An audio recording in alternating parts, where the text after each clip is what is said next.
Bienvenidos a este primer paso. Jesús, el autor de la vida. Así que, por favor, lo que te vamos a pedir es que tengas tu Biblia siempre lista a mano y la busques, porque va a ser fundamental para que podamos hacer esta lección. La idea es que juntos, a través de la lectura de la Biblia, podamos llegar a la conclusión del correcto mensaje de la palabra de Dios acerca de quién es Jesús. Si no tenés una Biblia física, no te preocupes. Hoy existen muchas aplicaciones que pueden cumplir con el mismo rol. Así que te vamos a dejar acá, debajo de esta lección, unos links donde vos vas a poder acceder a muchas aplicaciones de la Biblia para que puedas leerla en línea o en un dispositivo móvil. Si nunca leíste la Biblia o no sabes bien cómo funciona, te vamos a explicar brevemente. Vos vas a poder buscar los libros acerca de que vamos a ir mencionando los pasajes y luego vas a ver en el índice, las primeras hojas de la Biblia, vas a tener un índice donde están todos los libros de la Biblia. Una vez que encuentres el número de página, vas a ir a ese número, encontrarás el libro y luego cada libro dentro de la Biblia se divide por capítulos y por versículos. Los capítulos los vas a identificar con un número más grande, capítulo 1, 2, 3, 4, etc. Y los versículos son los pequeños numeritos que están abajo dentro de cada capítulo. Así que estate atento a esa referencia. Lo mismo va a suceder en la aplicación de la Biblia. Vos vas a abrir la aplicación y vas a tener cada uno de los nombres de los libros y luego vas a entrar a los números de los capítulos, finalmente al número de los versículos. No te preocupes, para ayudarte también vamos a estar poniéndote placas acerca de los versículos que vamos a ir leyendo juntos, así también no te distraes y vamos continuando con este pasaje.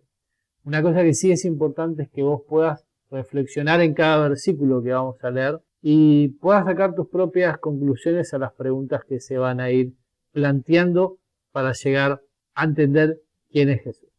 Ahora sí, directamente vamos al paso número 1. Paso número 1. Jesús, el autor de la vida. ¿Quién es Jesús? Si le preguntamos a 10 personas, seguramente vamos a tener respuestas distintas. Algunas personas dirán, bueno, fue un personaje público muy conocido, un maestro. Algunas otras personas dirán, bueno, fue un gran hombre. Tal vez algunos lo llamarán, es el Hijo de Dios. Otros lo van a admirar por los grandes abusos y sufrimientos que él padeció en la tierra por los soldados romanos. Algunos otros van a creer que realmente era un enviado de Dios. Mientras que otros lo van a mirar como un engañador, un estafador o un hombre religioso que solamente causaba alborotos en aquella época. La verdad es que hay tantas opiniones como personas, pero miremos en la Biblia a ver qué se dice de él. Ahora sí, te pido que busques tu Biblia y vamos a leer los pasajes citados. Jesús, el creador de la vida. Vamos a buscar en la Biblia el Evangelio de Juan, San Juan, capítulo 1. Y vamos a leer los textos. Primero la pregunta. La primera pregunta es, ¿qué nos enseñan los siguientes versículos sobre Jesús? Y hay una nota. Juan lo llama el Verbo en este pasaje porque Jesús dio a conocer a Dios entre los hombres tomando forma de cuerpo humano. Leamos juntos Juan 1:1. En el principio era el Verbo y el Verbo era con Dios y el Verbo era Dios. Versículo 2. Este era en el principio con Dios. Versículo 3. Todas las cosas por Él fueron hechas y sin Él nada de lo que ha sido hecho fue hecho. Versículo 4. En Él estaba la vida y la vida era la luz de los hombres. ¿Qué nos enseñan estos versículos acerca de Jesús? Jesús, el verbo de Dios, la palabra encarnada, es el logos de Dios, como decían los griegos. Ese verbo, esa palabra en acción. El origen. Dice que en el versículo 1, en el principio estaba Jesús, y Jesús estaba con Dios, el verbo estaba con Dios, y el verbo era Dios. Quiere decir que Jesucristo desde el principio estaba con Dios, y Jesucristo era y es Dios. Esto tenemos que tenerlo muy presente. La Biblia habla justamente acerca de este verbo de vida como Dios mismo, como aquel que estaba desde la eternidad junto con el Padre. Versículo 3. Todas las cosas por Él fueron hechas. Está hablando del verbo, está hablando de Jesús. Y sin Él, nada de lo que ha sido hecho fue hecho. ¿Qué cosas podemos entender acerca de Jesús? ¿Qué nos enseña este pasaje? Que Él fue el autor de todas las cosas, de todo lo creado. Él fue el protagonista de la creación. Por Él fueron hechas todas las cosas, y sin Él nada de lo que ha sido hecho fue hecho. Colócalo ahí en el espacio. Por favor, apúntalo, es importante que tengas tus notas cerca. Versículo 4. Dice que en Él estaba la vida, y la vida era la luz de los hombres. Podemos entender entonces que Jesús es el autor de la vida. Es el creador de toda vida y es el que sustenta toda la vida. Y otro pasaje, seguramente lo vamos a ver más adelante, que por Él fueron hechas las cosas y Él es quien las sustenta. Está hablando de Jesús, el Señor Jesucristo. Punto número 2. Piense por un momento, Jesús es Dios eterno, el creador del mundo entero. Y a pesar de esto, ¿cómo los trataron los de su propio pueblo? Vamos a ver qué dice el versículo 11 de Juan 1. Dice así: a lo suyo vino y los suyos no le recibieron. Qué tremendo esto, ¿no? No reconocieron, su propio pueblo no reconoció que Jesús era el Hijo de Dios, que Jesús era el Mesías, el enviado de Dios, Dios mismo. La pregunta siguiente es: ¿cómo trata a Jesús la mayoría de las personas hoy en día? Y acá puedes contestar vos, por tu propia cuenta. Tal vez tendrás algún amigo, algún conocido, algún compañero de trabajo, de estudio, y algunos creerán en él y otros puede ser que los rechacen. Muchas personas dicen creer en Jesús, dicen ser sus seguidores, pero viven como si no tomaran en serio sus enseñanzas. Dicen creer en Jesús, pero viven de una forma completamente perdida, como si no conocieran realmente lo que Jesús enseñó acerca de la vida. Hay gente que rechaza a Cristo con un no definitivo, mientras otros simplemente son indiferentes. No les importa quién es Jesús, no les importa si realmente existió y quién dice ser. Lo rechazan algunos diciendo: otro día, estoy muy ocupado ahora, no tengo tiempo para escuchar acerca de Jesús. Pero no saben que su vida no solamente aquí en la tierra, sino en el más allá, en la eternidad, depende de eso. Nosotros somos más que carne y que hueso, hay un alma dentro nuestro y esa alma es eterna, dice la Biblia. Y tiene un destino eterno. Va a haber un destino para todas las personas, para aquellas que acepten y crean en Jesús y para aquellas que rechacen a Jesús. Y el destino será completamente distinto y opuesto.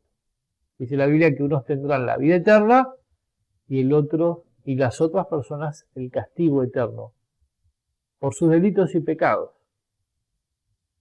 pero sobre todo por el gran pecado que es haber rechazado a Jesucristo. Jesús, el camino a la vida. Vamos a leer ahora en Juan capítulo 14, versículo 6. ¿Qué es lo que dice Juan 14, 6? San Juan 14, 6 dice así: Jesús le dijo: yo soy el camino y la verdad y la vida. Nadie viene al Padre sino por mí. Qué tremendo pasaje de las Escrituras. Y la pregunta número 3 justamente dice, en Juan 14, 6 Jesús dijo que es el camino, la verdad y la... Debes contestarlo vos. Muy bien. Punto número 4. Muchos dicen que todas las religiones nos llevan a Dios.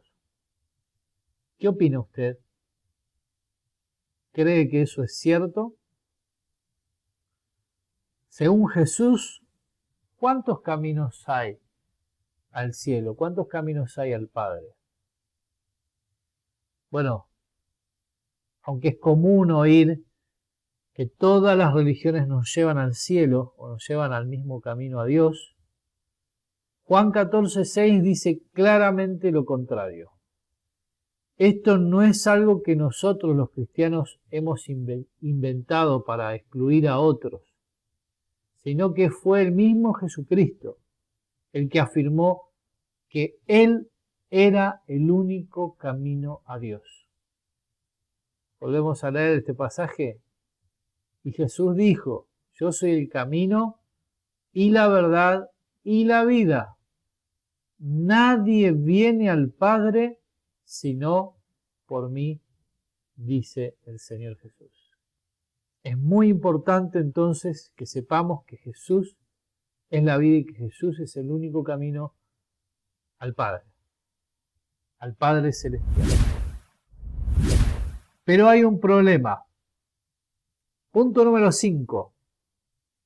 Una vez Jesús conversó con un hombre llamado Nicodemo, un líder religioso. Era bueno y era respetado dentro de la comunidad, pero aún así Jesús dijo que le era necesario, ¿qué cosa? Vamos a buscarlo en Juan 3:3. ¿Me acompañan, por favor? Busquemos en nuestras Biblias, Evangelio de Juan, capítulo 3, versículo 3. Respondió Jesús y le dijo: de cierto te digo, que el que no naciere de nuevo no puede ver el reino de Dios. Así es. Entonces Jesucristo le dijo a Nicodemo que era necesario nacer de nuevo. Ahora, la siguiente pregunta es: ¿nacer de nuevo? ¿Por qué? ¿Cómo? ¿A qué se refería Jesús cuando habló de nacer de nuevo? ¿Qué es esto de nacer de nuevo? Poné ahí en tus notas las respuestas a esta pregunta. ¿Qué es nacer de nuevo? ¿Por qué? ¿Qué se refería con nacer de nuevo? La Biblia habla que cuando recibimos, justamente ponemos nuestra fe y nuestra confianza en Jesús, Él nos hace una nueva criatura y experimentamos el nuevo nacimiento. Vamos a seguir leyendo a ver lo que dice la palabra de Dios acerca de esto. No es tan importante lo que yo diga o lo que un pastor o un sacerdote diga, sino que lo importante es qué es lo que dice la palabra de Dios. Porque ahí está la autoridad, en las Escrituras. Así que vamos a seguir leyendo cuál es ese problema y por qué necesitamos nacer de nuevo. Ahora acompáñenos a leer Efesios capítulo 2, versículo 1. Dice así este pasaje: y Él os dio vida a vosotros cuando estabais muertos en vuestros delitos y pecados. Entonces, Era necesario nacer otra vez porque estábamos, ¿cómo? ¿En qué condición? Ahí dice claramente que estábamos muertos en delitos y pecados. Todos hemos cometido pecado, no existe ningún ser humano perfecto, cada uno de nosotros ha fallado, ha engañado, ha mentido, han robado, han hecho cosas malas de las cuales seguramente se avergüenzan, y delante de la ley de Dios todos somos pecadores. Entonces, en ese estado de pecado que nos halla Dios, justamente Él nos da vida cuando estábamos como muertos en delitos y pecados. Vamos a seguir leyendo el versículo de Efesios 2:3, que dice así: entre los cuales también todos nosotros vivimos en otro tiempo en los deseos de nuestra carne, haciendo la voluntad de la carne y de los pensamientos. Y éramos por naturaleza hijos de ira, dice la palabra de Dios. Lo mismo que los demás. ¿Qué quiere decir? Como éramos nosotros, éramos por naturaleza hijos de ira. ¿Por qué? Porque todos andábamos según los placeres y los deseos de nuestra carne. Y cuando hablamos de nuestra carne no hablamos solamente de nuestra cuestión física y corporal, sino hablamos de toda la naturaleza perdida y de pecado que hay en nosotros, esa naturaleza corrupta que nos lleva hacia el mal, a hacer las cosas malas. Aunque nos queremos esforzar en hacer el bien, el apóstol Pablo decía que había hallado una ley en sus miembros, un hombre de pecado, que no le dejaba hacer las cosas buenas que quería hacer y hacía por lo contrario las cosas malas que no quería hacer. La evidencia de nuestra muerte espiritual es el conflicto, la tensión y el rencor que hay entre las familias, los vecinos y compañeros. No logramos controlar los malos deseos que hay en nuestro corazón. Con egoísmo y con orgullo decimos: yo primero, soy el mejor, no soy tan malo como ellos. Y eso lo único que demuestra es nuestra condición caída y necesitada. Punto número 8. Seguimos leyendo Efesios capítulo 5. Seguimos leyendo Efesios capítulo 2, versículo 5. Y el versículo 5 dice: aún estando nosotros muertos en pecados, nos dio vida juntamente con Cristo. Por gracia sois salvos, dice la palabra de Dios. Entonces el punto número 8 dice: aún así Dios nos dio, ¿qué cosa? Vida. Vida juntamente con Cristo. Jesús es el que da la vida. Vamos a leer ahora el pasaje que se encuentra en Juan capítulo 3, del 16 al 18. Acompáñenme por favor con la lectura de la palabra de Dios. Punto número 9.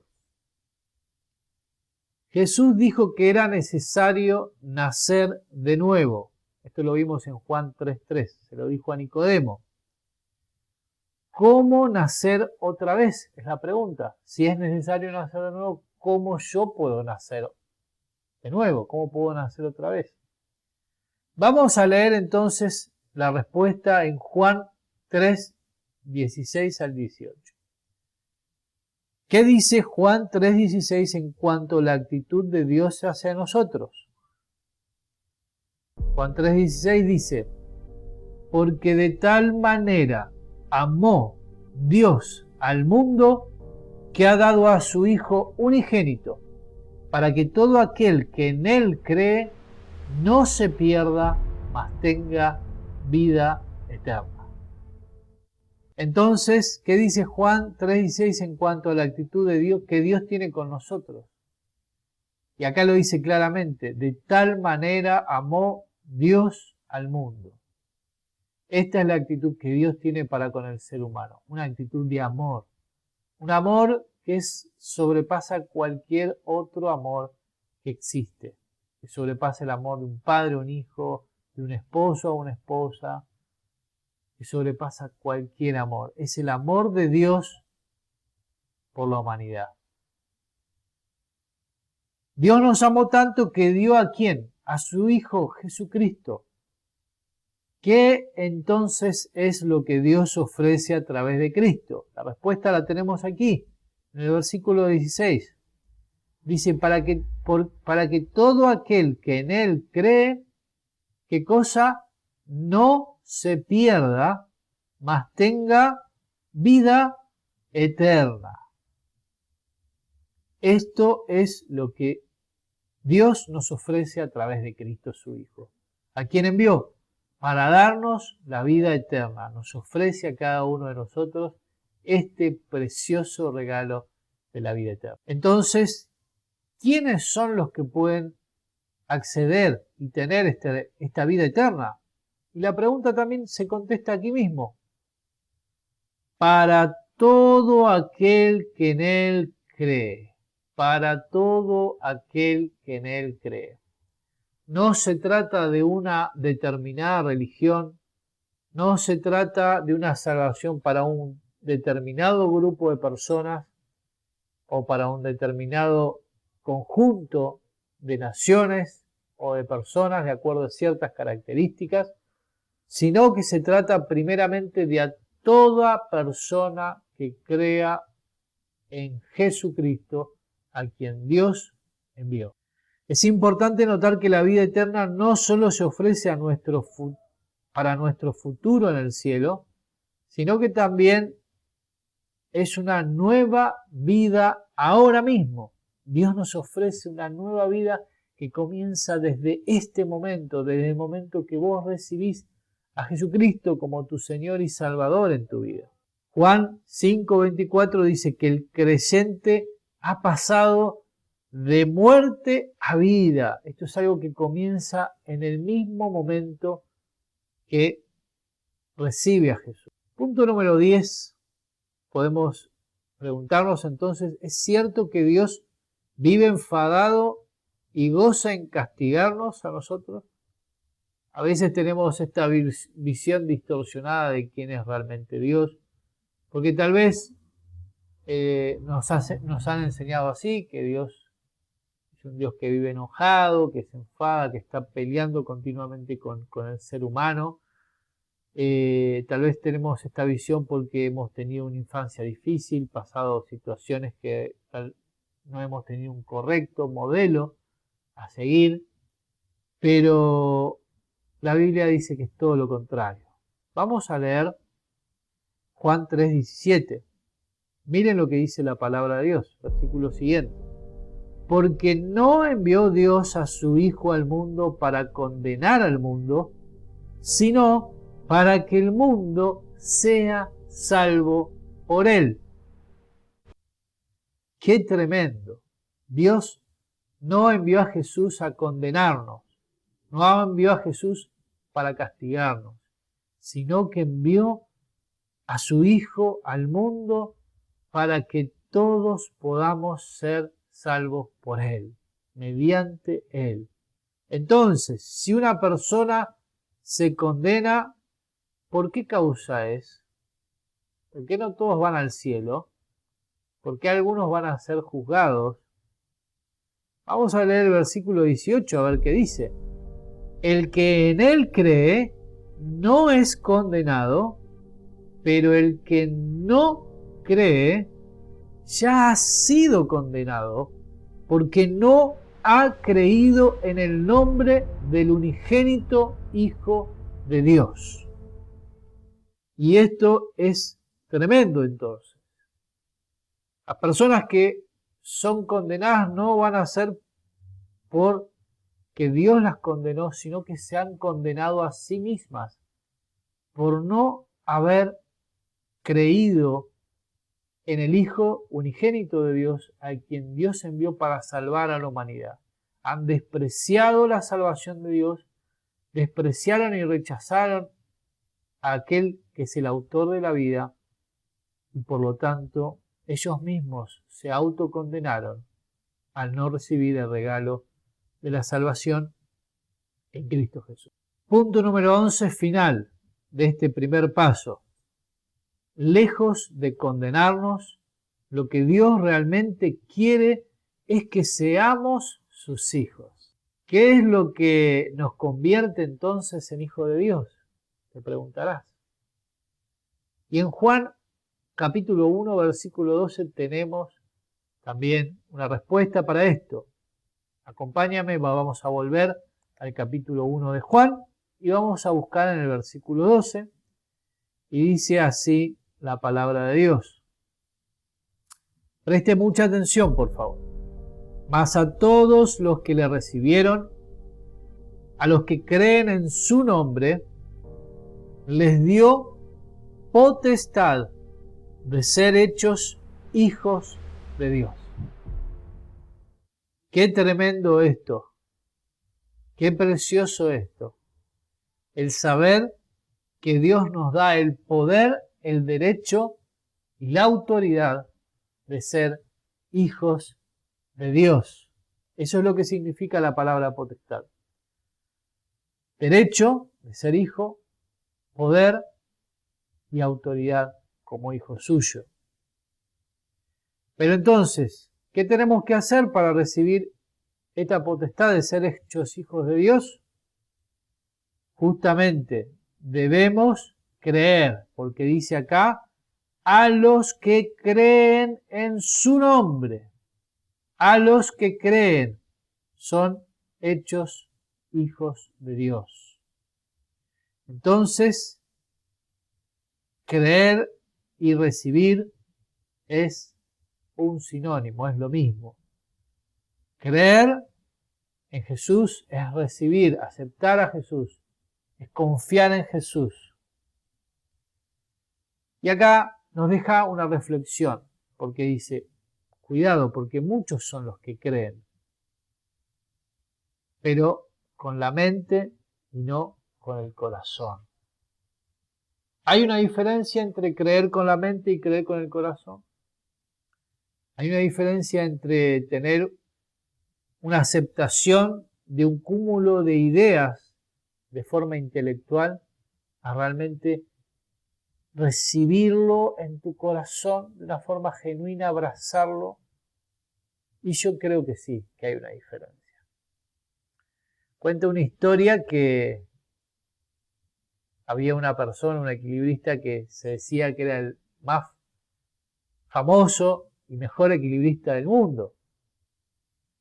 Y estaba ahí en la cima de un edificio muy grande y decía, bueno, a ver, ¿quién cree que puede cruzar de este edificio por toda esta cuerda hacia el otro edificio más de 50 metros de distancia y 100 metros de altura? Y todos gritaban y decían, creemos en él, sí, lo va a lograr. Bueno, y seguidamente decían, bueno, ¿quién cree entonces que lo puede hacer con los ojos vendados? Porque él es tan bueno y ya lo ha hecho otras veces. Y todos decían, sí, lo va a hacer con los ojos vendados, creemos en él, por supuesto. Pero finalmente él hizo una tercera pregunta y dijo, ¿y quién cree que lo puede hacer con una persona encima suyo, cruzando este edificio por esta cuerda delgada de una punta a otra, con una persona encima suyo?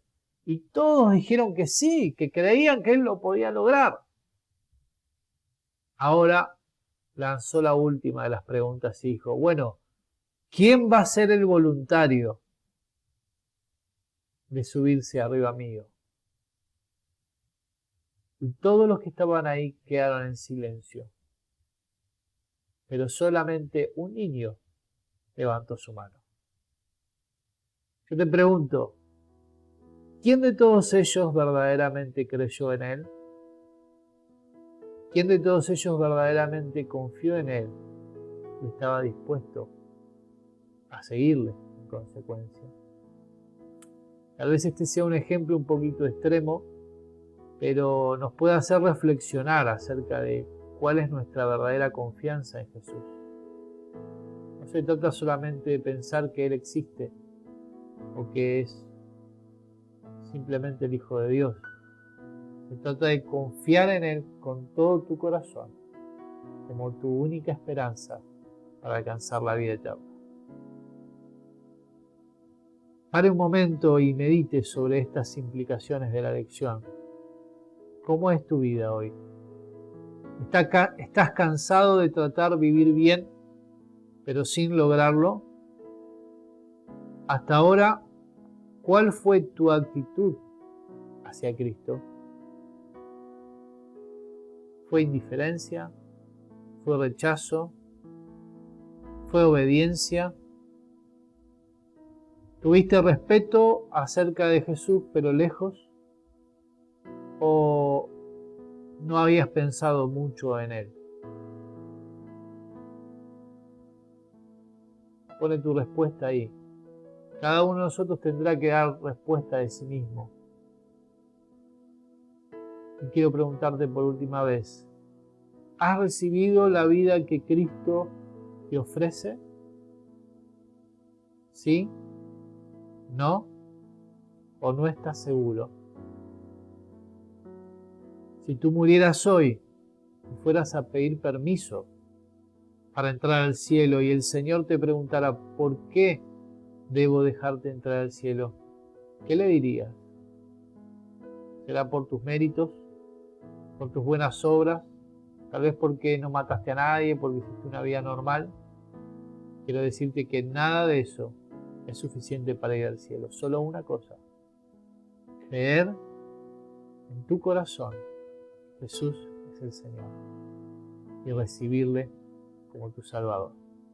Quiero invitarte entonces, si no estás seguro de esta decisión, que puedas tener certeza de tener la vida eterna. Lo primero que tienes que hacer es admitir que eres un pecador, que vos y yo somos pecadores. Cada uno de nosotros tenemos que reconocer nuestra incapacidad de salir de este hoyo del pecado, de donde tú estás metido.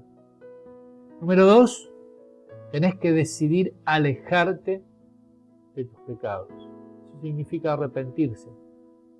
Es darle la vuelta al pecado, alejarte lo más posible con todas tus fuerzas de tus pecados y pedirle perdón a Dios por tus pecados. Número 3, tienes que creer que Jesucristo murió en tu lugar y que resucitó. Este es el Evangelio, que Cristo murió por nuestros pecados y que resucitó al tercer día y hoy vive junto a Dios, a la diestra del Padre. Y por último, te voy a invitar entonces a que hagas una oración sencilla a Dios para invitar a Jesucristo que entre en tu vida, que tome control de ella y que pueda cambiar tu corazón y darte la vida eterna. Te voy a invitar a que hagas esta oración conmigo ahora. Cierra tus ojos ahí por un momento en donde estás. Solamente concéntrate en la oración. Orar es hablar con Dios.